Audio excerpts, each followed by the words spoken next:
नमस्कार दोस्तों, welcome to engineering guidance YouTube channel. आप सभी का स्वागत है। तो पिछले वीडियो में हम लोगों ने एक्सरसाइज 5.3 अरिथमेटिक प्रोग्रेशन का 10 तक के सवाल कर लिए थे। आज हम लोग 11 से कंटिन्यू करेंगे और कोशिश करेंगे कि इस वीडियो में हम लोग सारे क्वेश्चन को निपटा दें। चलिए बिना किसी देरी के शुरुआत करते हैं। और हाँ, शुरू करने से पहले अगर आपने चैनल को सब्सक्राइब नहीं किया है तो प्लीज़ जाकर चैनल को सब्सक्राइब कीजिए, बेल आइकन को ज़रूर दबाइएगा ताकि आपको आने वाले वीडियोस की नोटिफिकेशन मिल जाए। ठीक है, इसके बाद हम लोग एक बढ़िया चैप्टर शुरू करने वाले हैं। क्लास 10th का एक और चैप्टर कवर करेंगे, वो आपको नेक्स्ट वीडियो में मिल जाएगा। ठीक है, और ये एपी का ये लास्ट वीडियो होने वाला है। चलिए देखिए क्या बोला गया है कि if the sum of first n terms of an AP is 4n minus n square. ठीक है, sum of first n terms यानी Sn की वैल्यू कितनी दी है, 4n माइनस एन स्क्वायर के बराबर। ठीक है, what is the first term? अगर मैं बोलूँ आपसे, मान के चलो अगर मेरे पास एक एपी है A1 A2 A3 A4 चल रहा है, मैं आपसे पूछूं कि इसका सम ऑफ फर्स्ट टर्म क्या होगा, तो आप बोलोगे सर देखिए सम ऑफ फर्स्ट टर्म तो A1 ही होने वाला है। क्यों? क्योंकि A1 के साथ और कुछ मैं जोड़ूंगा नहीं, मुझे पहले टर्म का ही तो सम चाहिए, तो वो पहले टर्म का सम तो अपने के बराबर ही होगा। जैसे मान के चलो अगर एपी है मेरे पास 2 4 6 8 10 सो ऑन, मैं आपसे पूछूं कि मुझे n इक्वल टू 1 और S1 चाहिए, तो आप बोलोगे सर देखिए तो 2 के बराबर ही होने वाला है। ठीक है, अगर मैं आपसे बोलूं कि S2 चाहिए यानी 2 टर्म का सम चाहिए, तो आप बोलोगे सर 2 और 4 को ऐड करके जो आएगा वो यानी कि 6 के बराबर। तो अगर मैं आपसे बोलूं तो सीधी सीधी बात है, अगर मैं आपसे बोलूं कि S1 जो है पहला टर्म जो सम होता है पहले टर्म का, वो पहले टर्म के बराबर ही होता है। तो इसका मतलब अगर मैं यहाँ पे n की वैल्यू 1 पुट कर दूं तो क्या आएगा, देखो 4 इंटू 1 माइनस 1 का स्क्वायर है ना, यानी कि 4 माइनस 1 कितना हो जाएगा, आप बोलोगे sir 3।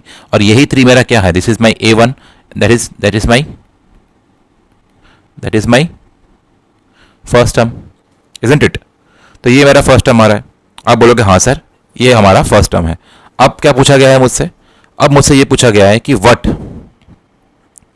Is the sum of the first 2 terms, तो पहले 2 टर्म का सम कितना होगा, तो आप बोलोगे सर देखिए ऐसा है, हमसे S2 की वैल्यू पूछी है, तब क्या करोगे, यहाँ पे आप 2 पुट कर दोगे, 2 का कितना आ जाएगा स्क्वायर, यानी कि S2 will be equal to 4 दूनी 8 माइनस 2 दूनी 4, दैट इज इक्वल टू 4। कितने के बराबर, S2 इक्वल टू 4। अब मेरी बात सुनो, इसमें जो AP है वो A1 है A2 है A3 है। ठीक है, 3 टर्म है। मैं आपसे बोलूं यहां पे ये 2 टर्म का जो सम है A1 प्लस A2 ये कितने के बराबर है, आप बोलोगे S2 के बराबर है। आप बोलोगे सर A1 की वैल्यू तुमको मिल गई, वो 3 के बराबर है, तो आप यहां 3 पुट कर दोगे और आपको S2 पता है कितना है, 4 के बराबर है। तो आप बोलोगे सर देखिए A2 का मतलब क्या होगा, A2 का मतलब 4 माइनस 3 1 के बराबर। इसका मतलब अगर मेरा फर्स्ट टर्म अगर मेरे भाई 3 के बराबर है तो दूसरा टर्म मेरा 1 हो रहा है, यानी फिर इसमें कॉमन डिफरेंस कितना आ जाएगा, कॉमन डिफरेंस -2 के बराबर, यानी 1 में से एक और बार -2 करेंगे तो -1 आएगा, फिर -2 करेंगे तो -3 आएगा, फिर -2 करेंगे -5 आएगा, है कि नहीं? इसका मतलब मुझे AP मिल जा रहा है ना, कंटिन्यू मुझे क्या मिल रहा है, AP मिल रहा है। मुझे पूछा गया what is the second term, what is the second term, तो मैंने निकाल दिया कि second term is nothing but 1 के बराबर। थर्ड टर्म निकलेगा, थर्ड टर्म क्या होगा, -1 के बराबर। फिर एंड द 10th टर्म निकालना है, आपको 10th टर्म बोला है, तो 10th टर्म क्या होता है, A10 will be equal to your first term plus 10 minus 1 times फिर कॉमन डिफरेंस, है कि नहीं? आप बोलेगे सर देखिए A10 मतलब क्या है, A1 क्या है, फर्स्ट टर्म कितने के बराबर आया, 3 के बराबर, प्लस 10 में से 1 कम यानी 9 गुना करेंगे कॉमन डिफरेंस के साथ, और कॉमन डिफरेंस कितना आया मेरे पास, -2 के बराबर, यानी कि 9 दूनी 18 -18 यानी इक्वल टू -15 के बराबर। ठीक है, A10 आ गया। आपको AN निकालना है तो इजी है, AN क्या होगा, A1 first term plus your n-1 times your common difference, है कि नहीं? बिल्कुल। A1 क्या है, आप बोलोगे सर 4 के बराबर, ठीक है, सॉरी माफ कीजिए, A1 कितना है, 3 के बराबर है ना, माफ कीजिए 3 के बराबर, n-1 इंटू कॉमन डिफरेंस कितना है, -2 के बराबर। तो आप बोलोगे सर देखिए ऐसा है, यहाँ पे हो जाएगा -2n, माइनस माइनस में कितना आ जाएगा +2, यानी दैट इज इक्वल टू 3 और 2 जोड़ेंगे 5 -2n, that is your a nth term. Clear, that is your a nth term. This is equal to 5 - 2n। ये निकालने के लिए कहा था हमको, a 10th टर्म निकालने के लिए कहा था, हम लोगों को a सेकेंड टर्म निकालने के लिए कहा था जो कितना था 1 के बराबर, और हम लोगों को फर्स्ट टर्म निकालने के लिए कहा था जो कि 3 के बराबर। क्लियर कंसेप्ट, समझ में आया आप लोग? ये वाला क्वेश्चन बड़ा इंटरेस्टिंग क्वेश्चन था, बढ़िया क्वेश्चन था। अगर आपका कंसेप्ट क्लियर है तो आप ये क्वेश्चन उतार दोगे, इसमें नया कुछ नहीं था मेरे भाई। ठीक है, समझ में आ रहा है आप सभी को? चलिए बढ़ते हैं दूसरे क्वेश्चन की ओर।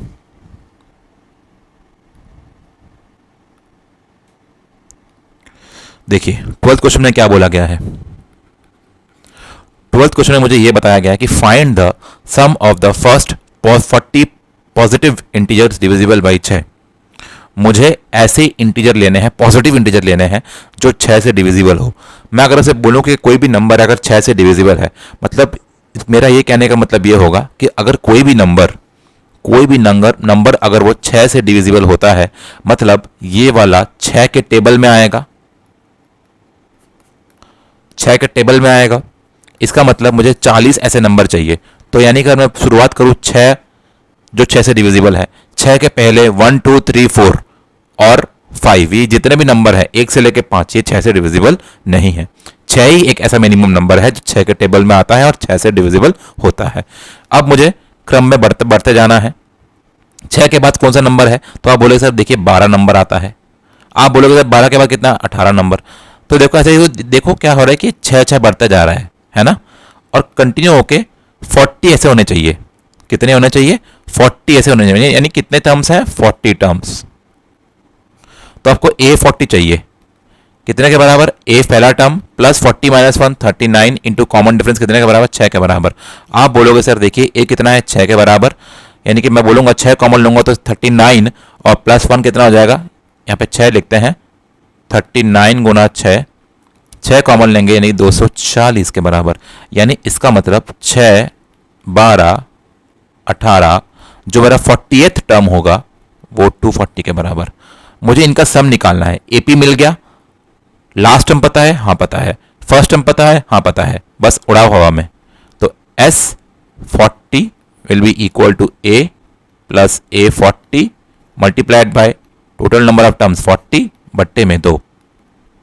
A कितना है? आप बोलोगे 6 के बराबर। A 40 कितना है? आप बोलोगे 240 के बराबर। गुना करेंगे 20 से गुना हो जाएगा। 240 और 6 246 गुना करेंगे 20 से।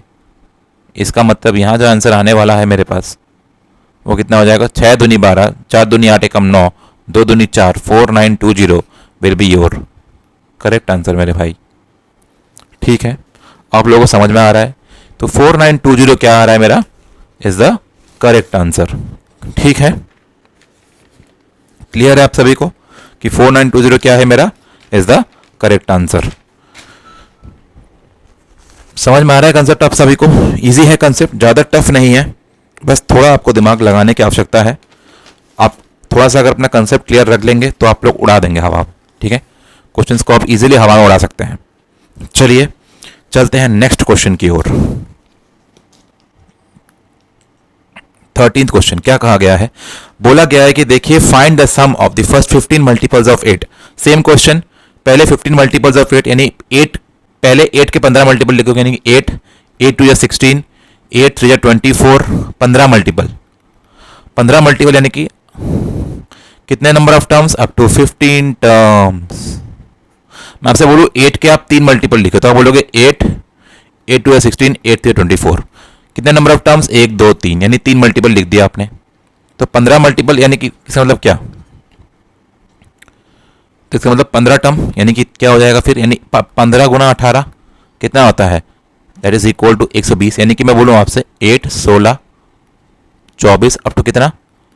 120। कोई दिक्कत कोई परेशानी? आप बोलोगे बिल्कुल नहीं सर। मिल गया मुझे एपी। पहला टर्म पता है? हाँ पता है।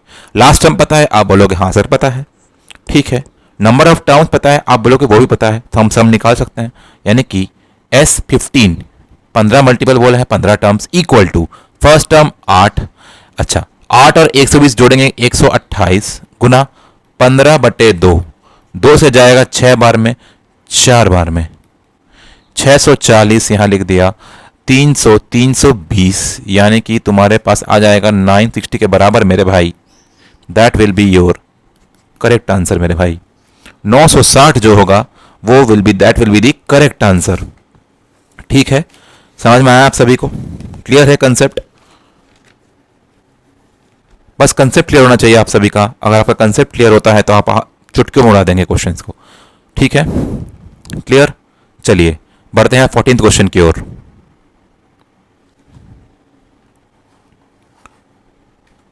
फोर्टीन क्वेश्चन को देखो क्या बोला गया है। Find the sum of the odd numbers between 0 and 50। मैं आपको जस्ट थोड़ा सा आपको समझ देता हूं सोचने के लिए। आप बस इसको थोड़ा सोचिए कि इसमें क्या कर सकते हैं हम लोग। ठीक है, कैसे इसको अप्रोच करेंगे। मैं आप लोगों को 2 मिनट का वक्त दे देता हूं। ठीक है, उसके बाद फिर मैं आपको उसका सोल्यूशन बताता हूं।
चलिए,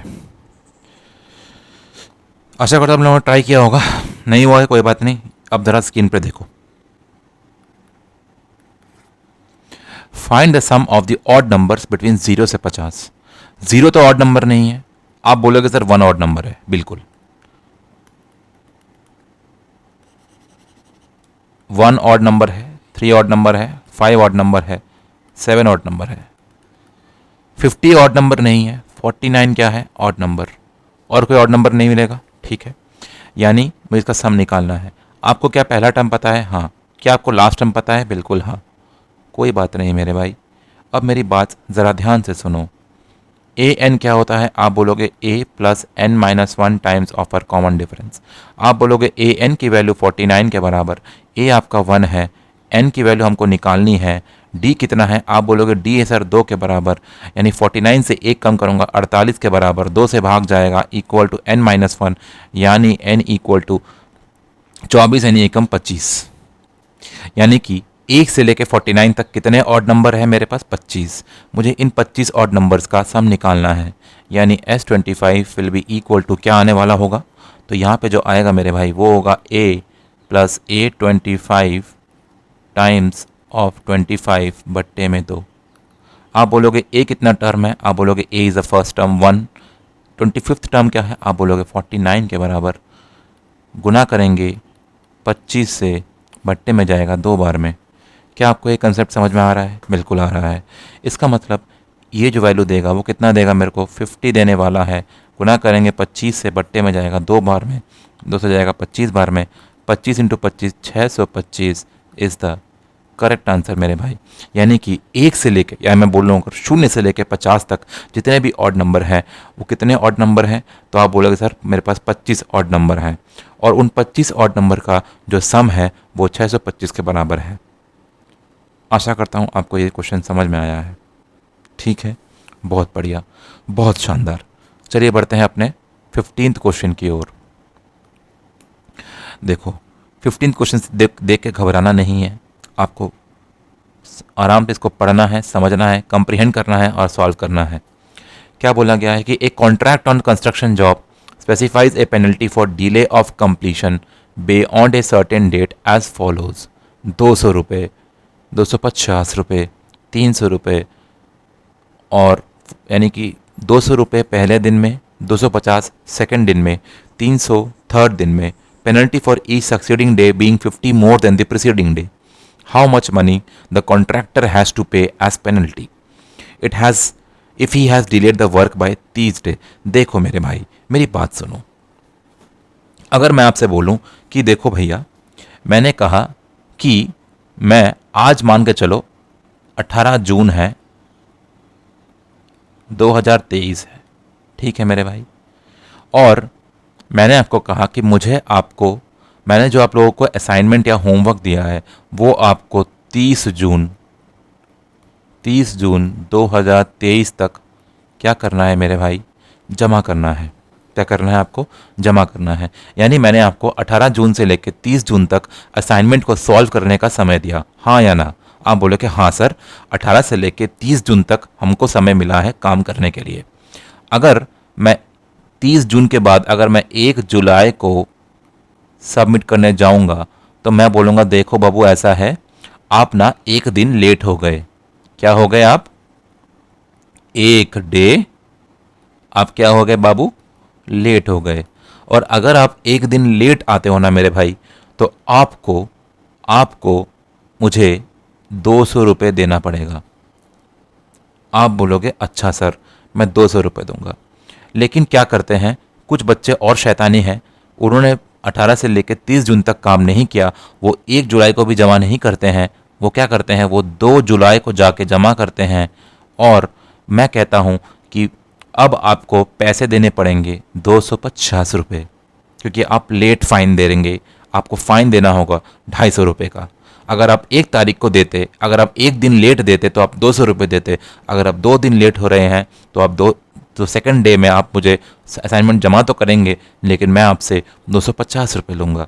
लेकिन अगर आप फिर भी लेट करते हैं, अगर आप मुझे 3/7/23 तक अगर मुझे जमा करते हैं, मैं आपसे 300 रुपये लूँगा। यानी इसका मतलब क्या है, अगर आप 1 जुलाई को जमा करेंगे तो आप 200 रुपये देंगे, अगर आप 2 जुलाई को जमा करेंगे तो आप उससे 50 ज़्यादा देंगे, अगर आप 3 तारीख को जमा करेंगे उससे और 50 आप ज़्यादा देंगे। यानी आप 1 तारीख को जुलाई को अगर आप देंगे तो आप 200 रुपये फ़ाइन देंगे, अगर आप 2 तारीख को जमा करेंगे तो आप 250 मुझे देंगे, अगर आप 3 तारीख को आप डिले करते हो तो आप मुझे 300 रुपये देंगे।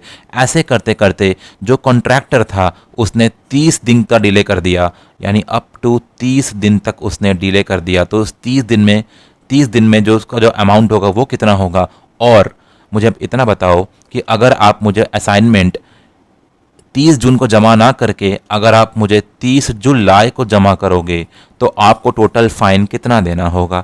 ये आपसे इस क्वेश्चन में पूछा गया है मेरे भाई, ठीक है। यानी आपको 200, 250, 300। अगर मैं आपसे बोलूं कि अगर आप 3 तारीख को मुझे जमा करते, अगर आप मुझे 3 तारीख को जमा करते तो आप बोलोगे सर कि हमें जो फ़ाइन देना पड़ेगा वो होगा 300, 250 और 200 रुपये, यानी कि टोटल 5 शून्य 3 दूनी 5 दूनी 7, हम लोग 750 रुपये आपको फ़ाइन देंगे, है कि नहीं। आप बोलोगे हाँ, लेकिन आप 30 तारीख को जमा कर रहे हो, यानी कि मुझे 30 तारीख का जो फ़ाइन होता है, जो यूजुअल फ़ाइन है, पहले वो निकालना पड़ेगा। यानी मुझे 830 टर्म निकालना पड़ेगा। 830 टर्म क्या है, आप बोलोगे सर देखिए ये एक एपी बन रहा है, क्यों, 200 से 50 ज़्यादा, 50 से और 50 ज़्यादा, यानी कि 50-50 का कॉमन डिफरेंस है। ठीक है मेरे भाई, 830 निकालना है, 200 पहला टर्म है, 29 आ जाएगा, गुना करेंगे कितने से, 50 में से। आप बोलेंगे ठीक है, कितना आएगा, देखो एक काम करते हैं सर, आप 50 कॉमन लीजिए, कितना आएगा, 4 से गुना होगा और 29 हो जाएगा मेरे भाई। क्लियर है? 50 गुना 29, 9 4 13, 33 के बराबर है कि नहीं, यानी कि 150 और 15 यानी कि 165 यानी 1650 रुपीज़ आप क्या करेंगे, मुझे 30 दिन में मुझे आप पेनल्टी के हिसाब से पेमेंट करेंगे। अब अगर आप 30 दिन तक पूरा लेट आते हैं तो आप टोटल मुझे कितनी राशि जमा करेंगे, तो आप बोलेंगे सर देखिए ऐसा है, मुझे S30 निकालना पड़ेगा, जिसके लिए जिसकी जो वैल्यू होगी वो 200 के बराबर होगी प्लस 1650 के बराबर होगी, गुना 30 दिन के लिए होगा बट्टे में 2 से भाग। तो अगर मैं यहाँ पे बोलूँ तो आप बोलोगे सर देखिए ऐसा है, ये जाएगा आपका 100 है और यहाँ प्लस आपका आ जाएगा 8, 16 2 to the 4 1025 10 गुना करेंगे 30 से मेरे भाई, यानी मैं आपसे बोलूँगा 925 गुना 30 है ना, कितने के बराबर, 925 गुना 30 के बराबर, विच इज़ इक्वल टू 5 3 15 हाथ रहा है, 3 2 6 प्लस 1 7, 9 3 27 और ये रहा, यानी आप मुझे टोटल जो पेनल्टी देने वाले होंगे, टोटल जो पेनल्टी होगा that will be equal to ₹27750 देंगे, which is the correct answer मेरे भाई। क्या आपको समझ में आया ये क्वेश्चन? ठीक है, बढ़िया लेवल का क्वेश्चन है, अच्छा क्वेश्चन है। ये CBSE आपसे पूछ सकता है क्योंकि CBSE एप्लीकेशन बेस्ड क्वेश्चन भी देता है। तो एप्लीकेशन बेस्ड क्वेश्चन जो AP चैप्टर के खास करके 5.3 के जितने भी एप्लीकेशन बेस्ड क्वेश्चन हैं उनको आप अच्छे से देख कर जाना, खास करके ऐसे टाइप के क्वेश्चन आपको ये एक ना एक क्वेश्चन आपको ज़रूर मिलेगा। ठीक है, बस कंसेप्ट समझिए, एंजॉय कीजिए, घबराने वाली बात नहीं है। ठीक है, जितना आप ऐसे टाइप के question, variety of question practice करेंगे आप उतने ही पक्के होते जाएंगे। ठीक है, क्लियर? चलिए अब आते हैं 16th क्वेश्चन पे। देखो 16th क्वेश्चन में क्या बोला गया है।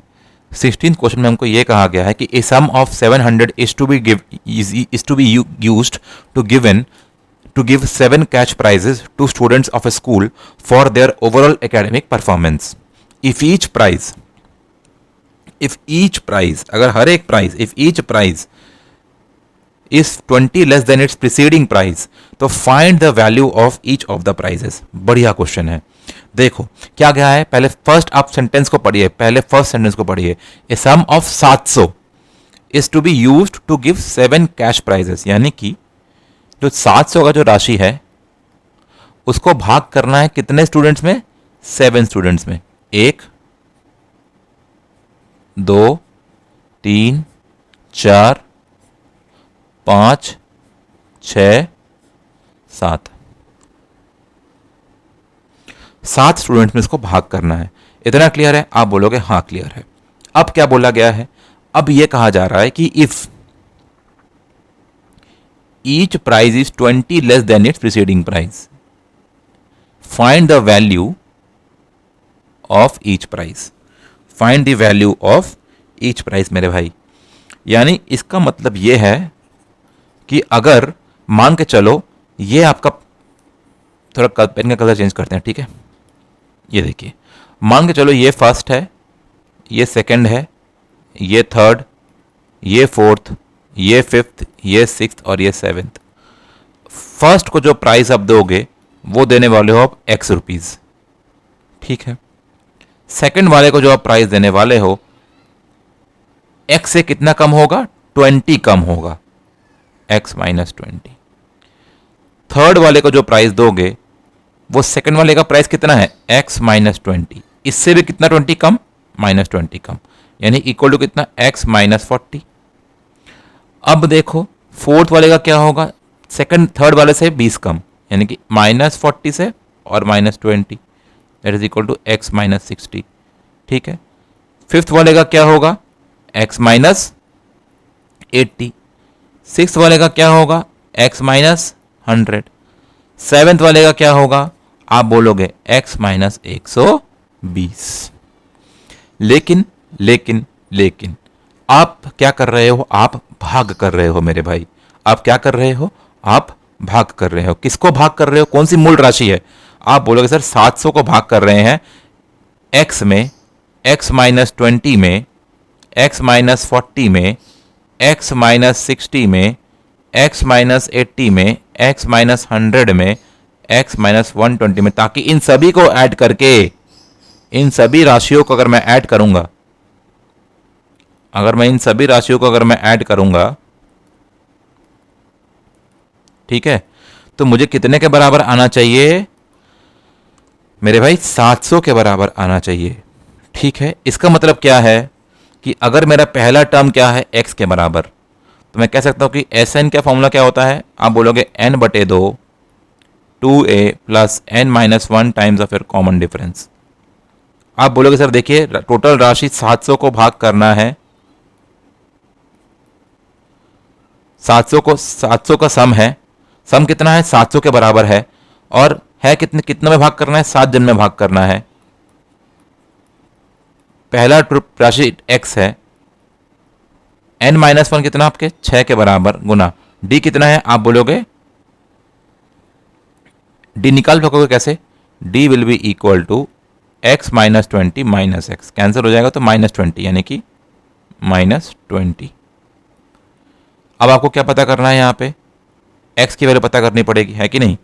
अब बोलोगे सर देखिए x की वैल्यू पता कर लेंगे कैसे? देखो 7 से जाएगा 100 बार में, 200 इक्वल टू 2x, माफ कीजिए 2x प्लस ये माइनस हो जाएगा ना, तो माइनस 120 के बराबर, 100 इक्वल टू x माइनस 60 के बराबर, यानी x की वैल्यू कितनी आ जाएगी? 160।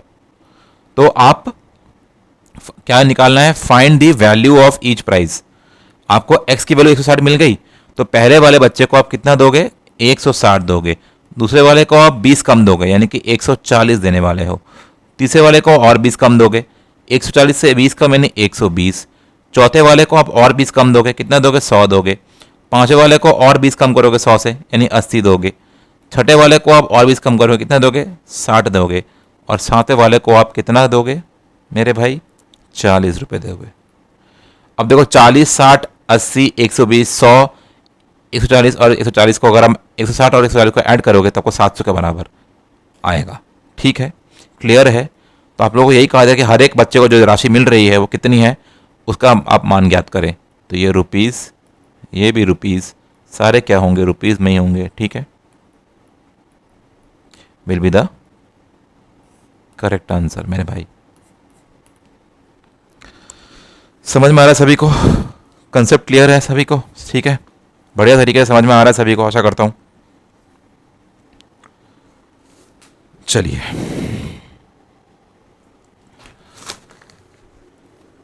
अब बढ़ते हैं हमारे नेक्स्ट क्वेश्चन की और चलेंगे। ठीक है, अगर कंटेंट पसंद आ रहा है तो प्लीज़ चैनल को सब्सक्राइब कीजिए और अपने दोस्तों के बीच शेयर ज़रूर कीजिएगा। चलिए 17 क्वेश्चन देखो, 17 क्वेश्चन क्या बता रहा है? In a school students thought of planting trees in and around the school. ठीक है, एक मिनट रुको, जरा आपको क्वेश्चन विजिबल नहीं हो रहा होगा,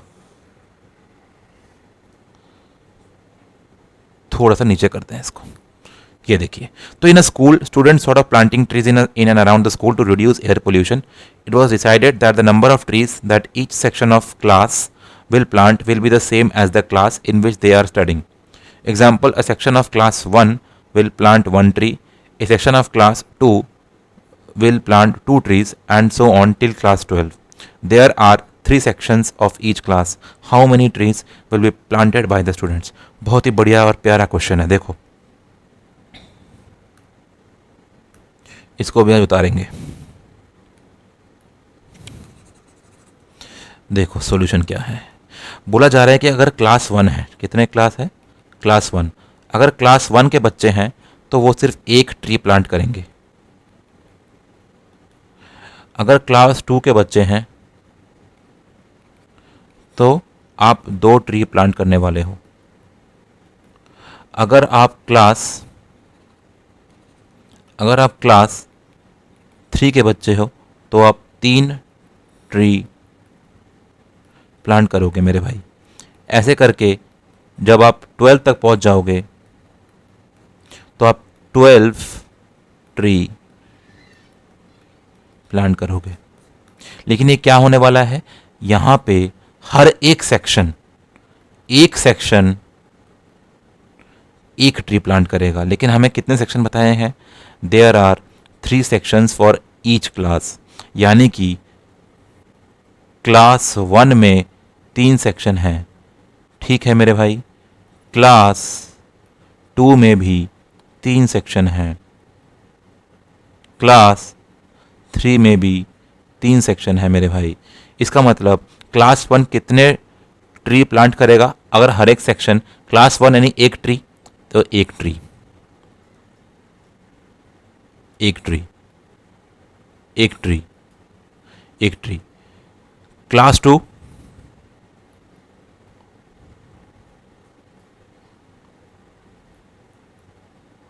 ठीक है, समझ में आ रहा है सभी को, ठीक है, समझ में आ रहा है सभी को, ठीक है। और क्लास 3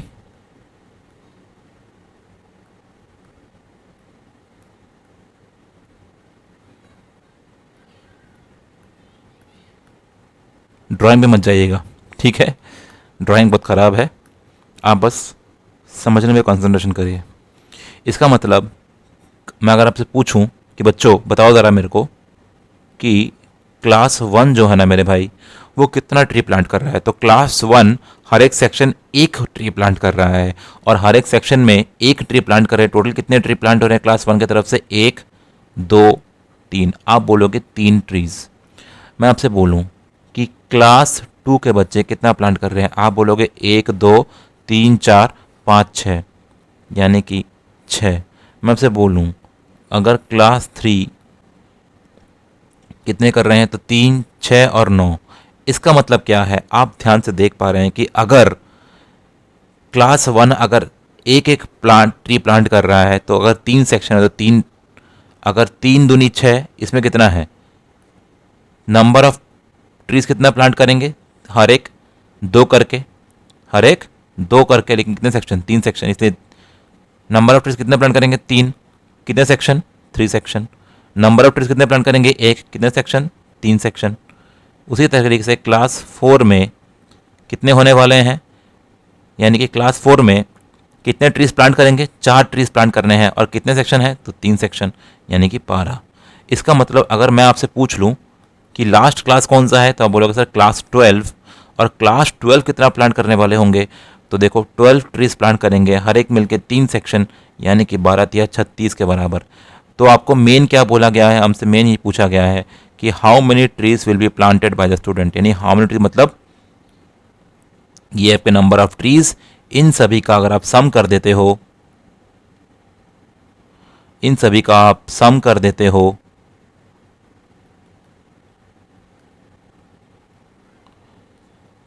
इन सभी का अगर आप सम कर देते हो, तो आपको नंबर ऑफ ट्रीज कितने प्लांट हो रहे हैं पूरे क्लास 1 से लेकर 12 तक आप बता पाओगे। अब ज़रा ध्यान से अपनी नज़रें दौड़ाओ और मुझे बताओ कि 3 6 9 12 अप टू 36 ये एपी बन रहा है या नहीं बन रहा है। आप बोलोगे हाँ सर ये एपी बन रहा है, हमें ये नंबर ऑफ ट्रीज बता रहा है, हमको टोटल नंबर ऑफ ट्रीज निकालने हैं, यानी ऐड करना पड़ेगा, यानी 3 6 9 12 अप टू 36 तक ऐसे ऐड करते रहना है। यानी इसका मतलब कितने नंबर ऑफ टर्म्स हैं, आप बोलोगे सर जितने नंबर ऑफ क्लासेस हैं उतने नंबर ऑफ टर्म्स ही तो होंगे ना सर, यानी कि n की वैल्यू कितनी है, आप बोलोगे 12 के बराबर। मुझे बोलोगे सर a कितना है, यानी फर्स्ट टर्म कितना है, आप बोलोगे 3। आप बोलोगे a 12 कितना है, आप बोलोगे 36 के बराबर। बस काम ख़त्म। s 12 will be equal to your 3 plus 36 multiply by total number of terms divide by 2, s 12 that is equal to. अब ये फॉर्मूला कहाँ से आ रहा है ये आपको पता है भैया। अगर हमने पिछले वीडियो नहीं देखा है तो प्लीज़ मेरे जो भी प्लेलिस्ट में जो वीडियोस पड़े हैं आप लोग उसको सीक्वेंस वाइज देखिए। अगर आप सीक्वेंस वाइज देखते हैं, मैं बता रहा हूँ, मैं गारंटी लेता हूँ आपको डाउट्स क्लियर हो जाएंगे। ठीक है, ठीक है मेरे भाई। 36 में 3 जोड़ेंगे 39 के बराबर, गुना करेंगे 6 से 180 और 54 234 क्या है नंबर ऑफ ट्रीज हैं, जो कि मेरा करेक्ट आंसर है मेरे भाई। ठीक है, क्लियर कंसेप्ट सभी को, एकदम क्लियर है कंसेप्ट। चलिए आगे बढ़ते हैं।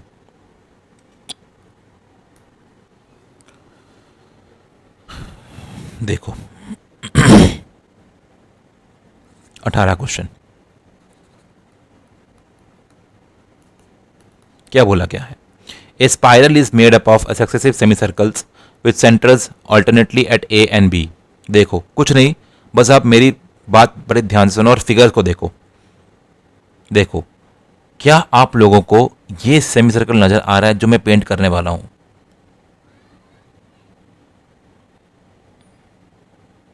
आप बोलोगे हाँ।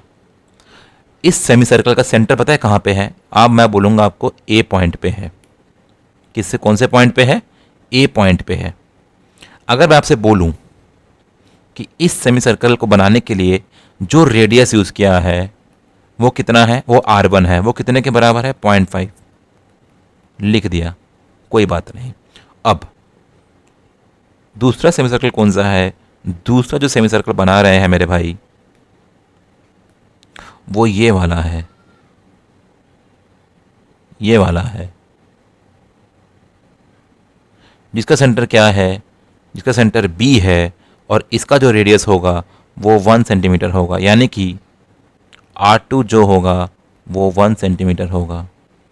तीसरा जो सेमी सर्कल है मेरे भाई, जो तीसरा सेमी सर्कल है, मैं अगर आपसे बोलूं तो वो ये वाला है, ये वाला है, ये वाला है, और इसका जो रेडियस है ना मेरे भाई वो कितने के बराबर? वो 1.5। ठीक है। चौथा जो सेमी सर्कल है, चौथा जो सेमी सर्कल है, अगर मैं आपसे पूछूं कि चौथा सेमी सर्कल कौन सा है तो मैं बोलूँगा कि ये पूरा सेमी सर्कल आपका चौथा सेमी सर्कल है। और इसका जो रेडियस है ना मेरे भाई R4 वो बराबर है 2 सेंटीमीटर के। यानी कि अब क्या हो रहा है? अब मुझे समझ में आ रहा है कि यहाँ पे पहला सेमी सर्कल बना, दूसरा बना, तीसरा बना, चौथा बना। जब पांचवा बनेगा, जब हमारे पास पांचवा बनेगा तो उसकी वैल्यू और 0.5 बढ़ जाएगी, है ना मेरे भाई? तो वो 2.5 सेंटीमीटर हो जाएगा। ये पांचवा सेमी सर्कल। ऐसे कर करके टोटल 13 सेमी सर्कल बना दिया है, जिसका रेडियस मुझे पता नहीं है, वो आपको पता करना है। और मुझे ये बोला गया है कि जो लेंथ होगा स्पाइरल का वो कितना होगा। तो देखो लेंथ जो होगा स्पाइरल का, जो देखो ये स्पाइरल बन रहा है ना, ऐसे करके एक स्पाइरल बन रहा है, ठीक है कि नहीं मेरे भाई? तो जो लेंथ ऑफ द स्पाइरल होगा, जो लेंथ ऑफ द स्पाइरल होगा that will be equal to sum of the, माफ कीजिए, सम ऑफ द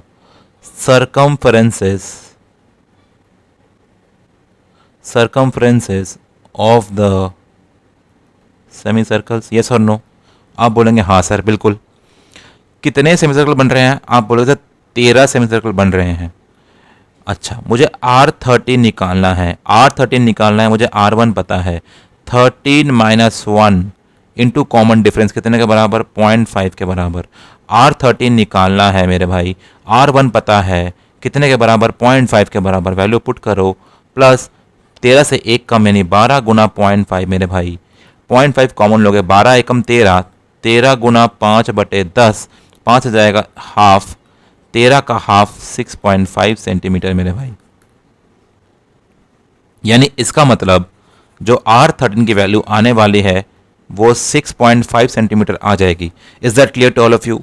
अगर आप बोलोगे सर अब ये रेडियस या R1 R2 ये दीज आर रेडियस है ना, सारे क्या है? रेडियस है। क्या ये हमारे रेडियस है? आप बोलोगे सर रेडियस क्यों निकाल रहे हो? रेडियस बेटा मैं इसलिए निकाल रहा हूँ क्योंकि जो सम ऑफ द सर्कमफ्रेंस, मैं बोलता हूँ सर्कमफ्रेंस क्या होता है पूरे सर्कल का, आप बोलोगे 2πr के बराबर, पर ये सर्कल का होता है। मैं अगर सेमी सर्कल निकालना चाहूँ तो क्या इसका आधा कर दूंगा? आप बोलोगे बिल्कुल सर, इसका आप आधा करेंगे, इसका आप आधा करेंगे। 2 से 2 कैंसिल, यानी कि सिर्फ पाई और आर। अगर एक सेमी सर्कल का एरिया अगर इतना है, सॉरी सर्कमफ्रेंस अगर इतना है, तो 13 का कितना होगा? आप बोलोगे सर पहले वाले सेमी सर्कल का जो सर्कमफ्रेंस है वो पाई आर वन, दूसरे वाले का पाई आर टू, तीसरे वाले का पाई आर थ्री, ऐसे करके करके 13 वाले तक 13। ये जो मिलेगा, this will nothing, sum of the circumferences of the semi circles will be equal to जो टोटल लेंथ होगा, total length of the spiral मिलेगा कि नहीं मिलेगा? आप बोलेंगे यस सर, बिल्कुल मिलेगा। अगर मैं सभी से पाई पाई, देखो पाई पाई पाई कॉमन आ रहा है, मैं पाई कॉमन ले लूँ, ब्रैकेट में क्या बचेगा? R one, r two, r three up to r thirteen. R one, r two, r three up to r thirteen आपको पता है ये एक एपी बना रहा है, और सम ऑफ 13 टर्म्स ऑफ एपी आपको निकालना है। पाई से गुना करोगे आपको सर्कमफ्रेंस मिल जाएगा, and that will give you the total length of the spiral. ठीक है मेरे भाई, इसका मतलब R1 की वैल्यू 0.5, R2 की वैल्यू 1, R3 की वैल्यू मेरे पास कितनी है मेरे भाई? 1.5 अप टू R13 कितना है? 6.5, जो हमने निकाला है ना। यानी कि जो अगर मैं बोलूँ कि this is equal to pi into, मान लेता हूँ कि ये क्या है S13, तो देखो S13 कितना के बराबर होगा? आप बोलोगे 0.5 प्लस 6.5, टोटल कितने? 13 बट्टे में 2 के बराबर। 6.5 में 0.5 जोड़ोगे 7 के बराबर, 7 गुना 13 बटे 2। अब कुछ नहीं करना आपको, पाई की वैल्यू 22/7 होती है, पता है आप सभी को, और S13 कितना है? 7 इंटू 13 बट्टे में 2 के बराबर। 7 से 7 कैंसिल, 2 से जाएगा 11 बार में 130, और यहाँ 13 यानी 143, तो 143। लेकिन किस में है? सेंटीमीटर में था, तो हमको ये यूनिट लिखना नहीं भूलना है। Centimetre is the total length of the spiral मेरे भाई। क्लियर है कंसेप्ट? समझ में आ रहा है सभी को? कंसेप्ट क्लियर है सभी को? ठीक है, बढ़िया तरीके से समझ में आ रहा है। एक बार देख लो आप लोग, अगर समझ में नहीं आता इसको दोबारा रिप्ले करके देखना।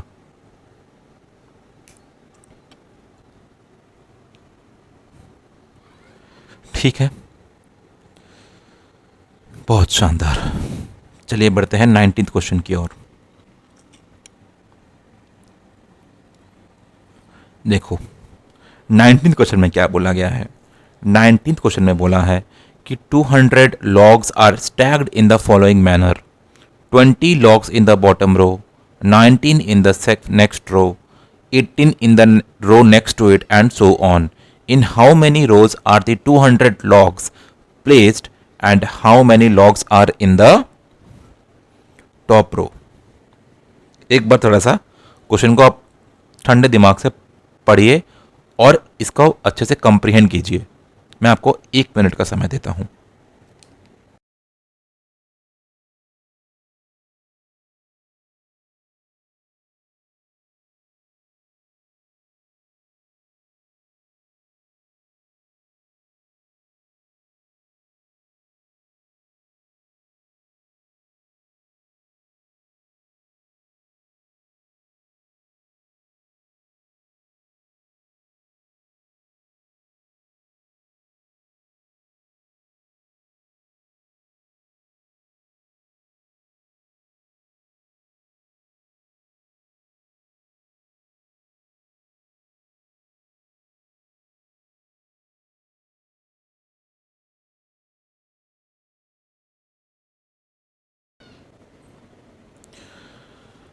चलिए देखते हैं, इसको भी निपटाते हैं इसको अच्छे से।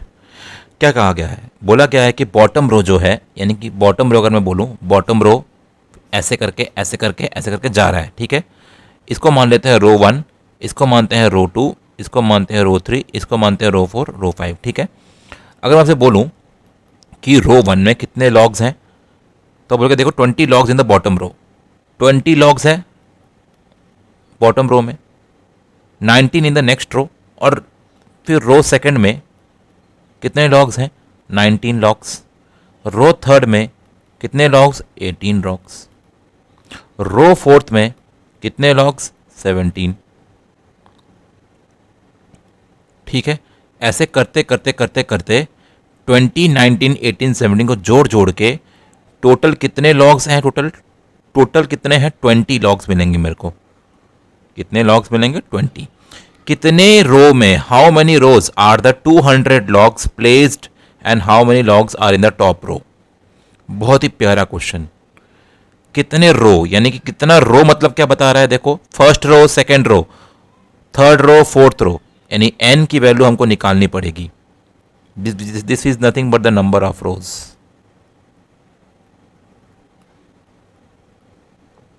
बीस, 19, 18, 17 अप टू कितना मुझे पता नहीं, लेकिन टोटल लॉग्स कितने हैं मेरे पास, टोटल लॉग्स कितने हैं, 200 के बराबर। कितने के बराबर, 200 के बराबर। बहुत शानदार, बहुत बढ़िया। 200 के बराबर logs, number of rose n बट्टे में 2, 2 इंटू ए मतलब पहले रो में लॉग कितना था, आप बोलोगे 20 के बराबर n-1, कॉमन डिफरेंस कितना, 20 से 19 कितना कम है, -1 के बराबर मेरे भाई। कोई दिक्कत, कोई परेशानी, आप बोलोगे नहीं सर। 400 इक्वल टू n, 20 और 2 40 के बराबर, माइनस n माइनस में +1, यानी कि 400 इक्वल टू 40n, माफ़ कीजिए इसको डायरेक्ट सॉल्व कर देते हैं, n into 40 + 1 41 minus n। So मैं बोलूँ अगर आप लोगों से कि 400 equal to n into 41n minus n square, यानी कि n स्क्वायर minus 41n plus 400 will be equal to 0। ठीक है, बहुत शानदार, बहुत बढ़िया क्वेश्चन, ज़बरदस्त क्वेश्चन है। लगाओ इसमें, आप देखो क्या करोगे, 400, 200, 200 जाएगा, 250, 225, 5 से 5, 5 से 1। ठीक है, एक काम करो, ऐसा ना करो, डायरेक्ट आप लोग क्वाड्रेटिक फॉर्मूला लगा दो, बेकार टाइम वेस्ट होगा। तो n की वैल्यू कितनी आ जाएगी, तो माइनस माइनस में कितना आ जाएगा, +41 plus minus root over of b square, यानी 41 का -41 का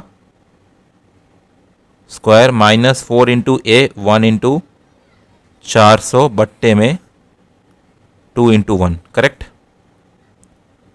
n की value 41 plus minus root over of 41 का स्क्वायर कितना होता है, आप बोलोगे 1600, 1601, 1681 है ना, 1681 माइनस 4 4 16, 1600 बट्टे में 2, आराम से उतारेंगे इसको, तो n equal to 41 plus minus 1600 से 1681 से 1600 माइनस करेंगे तो 81 बचेगा, 81 का स्क्वायर रूट 9 के बराबर, 9/2।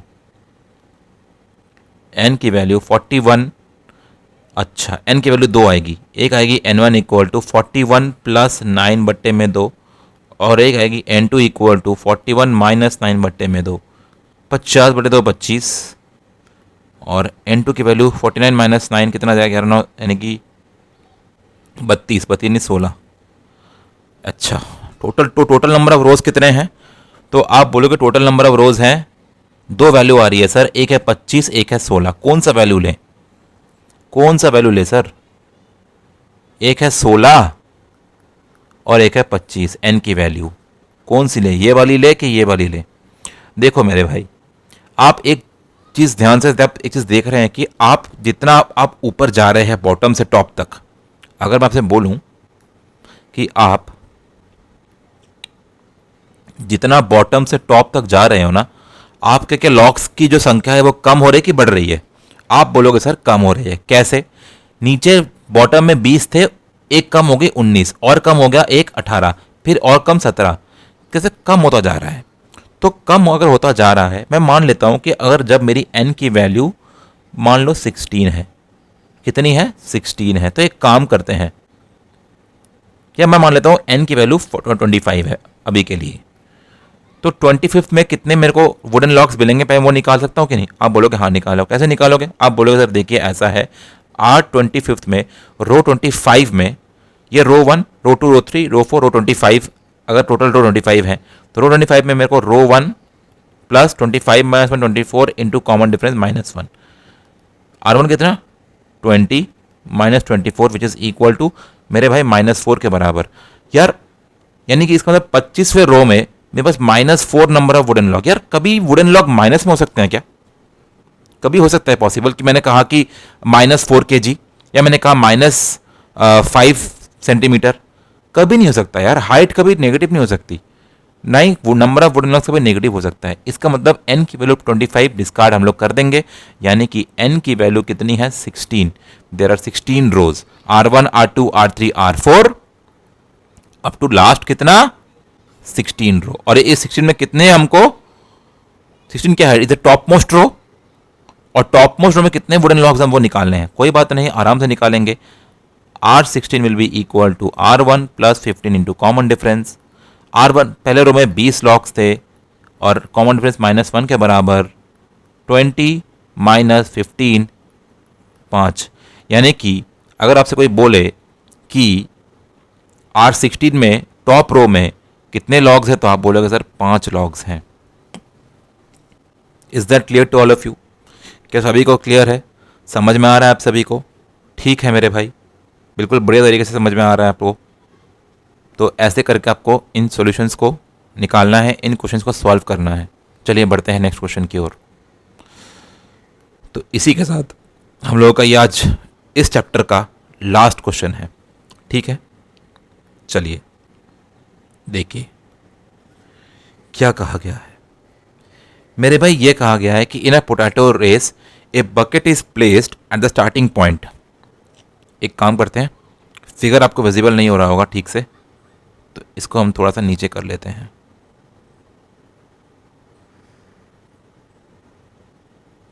चलिए बहुत शानदार।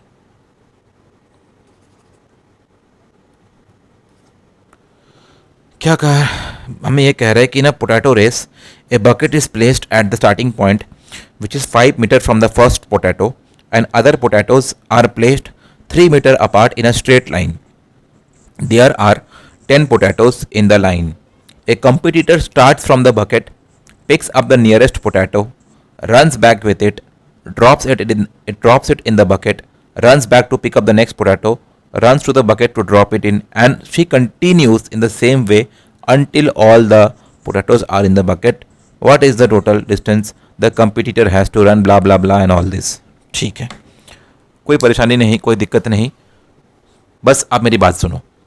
क्या है मेरे भाई, ये जो पोटैटो का जो बकेट है ना यहाँ पे रखा हुआ है, ठीक है? आप मान के चलो यहाँ पे खड़े हो, ठीक है? ये आपका पहला पोटैटो, ये आपका दूसरा पोटैटो, ये तीसरा, ये चौथा, ये पांचवा, छठा, सातवां, 8, 9, 10। कितने पोटैटो हो गए? आप बोलोगे सर 10 पोटैटो, और क्वेश्चन में भी देखो आपको क्या बोला गया है, there are 10 potatoes, there are 10 potatoes. ठीक, बहुत बढ़िया। आप क्या कर रहे हो, अब मेरी बात जरा ध्यान से सुनना, पूरे फुल कंसंट्रेशन के साथ। आप पहले इस पोटैटो तक आए, इसको उठाया और बकेट में जाके डाला। यानी कि जब आप पहले पोटैटो को उठाने आए तब आपने कितना डिस्टेंस ट्रैवल किया? पहले आप यहाँ से यहाँ तक आए, 5 मीटर ट्रैवल किए, उठाया, फिर आप वापस रखने 5 मीटर आए, यानी 5 और 5 आप 10 मीटर ट्रैवल किए। हाँ या ना? यानी कि अगर आपसे कोई पूछे कि आपने पहले पोटैटो को उठाकर और रखने में कितना डिस्टेंस ट्रैवल किया, आप बोलोगे जाने में 5, आने में 5। कितना मीटर? 10 मीटर। कोई बात नहीं मेरे भाई, जब आप दूसरा पोटैटो पिकअप करने जाओगे तो आप तो आपकी फाइनल पोजीशन क्या थी? आप पहले वाले को उठा के आप यहाँ पे खड़े हो गए, फिर आप क्या करोगे, आप यहाँ से आप दोबारा दूसरे वाले को उठाओगे, तो आप कितना डिस्टेंस ट्रेवल करोगे? तो आप बोलोगे सर देखिए 5 गया और 3, टोटल कितना? तो आप बोलोगे सर देखिए 5 प्लस 3 में गया, जाने में मुझे 5, ये 5 और ये 3, प्लस आने में भी 5 और 3, तो कितना? आप बोलोगे 16 मीटर। क्या कोई परेशानी? आप बोलोगे बिल्कुल नहीं। ठीक है मेरे भाई, जब आप अब उठा, अब ये दूसरे वाले उठा के आप यहाँ पे आ गए ना, अब आप क्या करोगे, जब आप तीसरा उठाने जाओगे तो तीसरे को उठाने के लिए आप फिर यहाँ से आप यहाँ आओगे। तो आपने कितना डिस्टेंस ट्रेवल किया, 5 + 3 + 5, यानी कि 5 + 3 प्लस, सॉरी 3, माफ़ कीजिएगा मैंने 5 कह दिया था, 5 + 3 + 3। ये आप जाने में और आने में भी उठा के आप आओगे ना बकेट में रखने के लिए, तो कितना करोगे, 5 + 3 और प्लस 3 तो करोगे, and that is equal to 5 तिया 8, 8 तिया 11, 11 + 11 22 मीटर। इसी तरीके से चौथे को भी आप कुछ डिस्टेंस ट्रेवल करोगे, पांचवें को भी करोगे कुछ डिस्टेंस। यानी कि आप ज़रा ध्यान से देखो, जो आप डिस्टेंस निकल रहा है ना, जो आप लोगों का डिस्टेंस निकल रहा है ना मेरे भाई, 10 मीटर, 16 मीटर, 22 मीटर, 10 मीटर, माफ़ कीजिए 10 मीटर, 16 मीटर, 22 मीटर। पहले पोटैटो को अपने ट्रैवल करने के लिए 10 मीटर ट्रैवल किया, दूसरे को 16 मीटर, तीसरे को 22, हर एक में 6 जोड़ रहे हैं आप, यानी इसमें भी 6 जोड़ेंगे, कितना आ जाएगा 28 चौथे वाले को। ऐसे कंटिन्यू करके आप 13 पोटैटो को कितना डिस्टेंस ट्रैवल करेंगे क्या आप निकाल सकते हैं। क्योंकि आपको ये एपी का सीरीज़ मिल गया, आपको 13th पे कितना आपको डिस्टेंस ट्रैवल किया वो आप निकाल सकते हैं। A13 that is equal to first term which is 10 plus 13 - 1 12 इंटू कॉमन डिफरेंस 6 के बराबर मेरे भाई, 10 + 12 6 = 72 which is equal to 82 metre. क्या करेक्ट आंसर, बिल्कुल सही 82। अब मुझे ये बोला गया है कि what is the total distance the competitor has to run. Total distance 10, 16, 22, 28 जोड़ जोड़ के आप 82 तक जाएंगे। Sum of 13 terms is equal to 10 plus last term into 13 divided by the, माफ़ कीजिए 13 नहीं, सॉरी माफ़ कीजिए मैंने गलती कर दी, यहाँ पे 13 क्यों होगा, बिल्कुल माफ़ कीजिएगा, यहाँ 13 नहीं होना चाहिए, यहाँ पे कितने पोटैटोज़ हैं, 10 नंबर ऑफ पोटैटोज़ हैं, है ना, 10 नंबर ऑफ पोटैटोज़ है, माफ़ कीजिए। तो 10 नंबर ऑफ पोटैटोज़ है ना, एक पोटैटो को चलने में 10 मीटर चली वो, एक दूसरे वाले को उठाने में 16 मीटर चली, तीसरे वाले को 22, चौथे वाले को 28, टोटल 10 पोटैटो थे, तो 10 वाले को कितना चलेगी, माफ़ कीजिए, तो 10 वाले को चलेगी 10 + 9 इंटू कॉमन डिफरेंस 6 के बराबर, 10 + 9 6 = 54 विच इज़ इक्वल टू 64, माफ़ कीजिएगा ये 64 के बराबर आएगा। तो देखो टोटल कितना डिस्टेंस ट्रेवल करेगी, total distance will be equal to, पहले 10 चली, लास्ट में 64 चली, मल्टीप्लाइड बाय टोटल डिस्टेंस कितना, 10 वो डिवाइड बाई 2, 74 इंटू 10/2, 2 से जाएगा 3 बार में, 37 बार में 370 मीटर वो टोटल डिस्टेंस चली।